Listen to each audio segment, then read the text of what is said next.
Իմ համոզմամբ որևէ խնդիր չկա, որպեսզի հարաբերությունները ամբողջ ծավալով կարգավորվեն, եւ մենք այս առումով սպասում ենք թուրքական կողմի գործուն քայլերին, որովհետեւ Հայաստանի եւ Թուրքիայի միջեւ, Հայաստանի Հանրապետության եւ Թուրքիայի Հանրապետության միջեւ չկան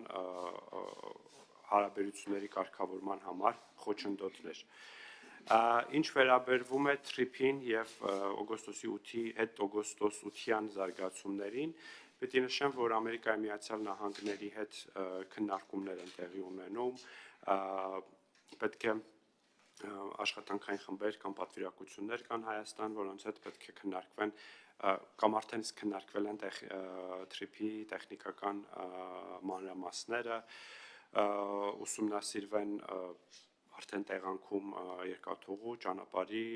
այլ հաղորդակցության գծերի անցկացման հնարավորությունները, մանրամասները։ Տրամաբանությունն այն է, որ պետք է ստեղծվի հայ-ամերիկյան կոնսորցիում, որը կհաստատի այդ մոդելները եւ տեխնիկական նկարագրերը, այդ նախագիծը ինչպեսին պիտի լինի, եւ արդեն երրորդ օպերատորները կկարողանան մասնակցել եւ ուրեմն սկսել դրա իրագործումը, շինարարությունը, շահագործումը, կառավարումը եւ այլն։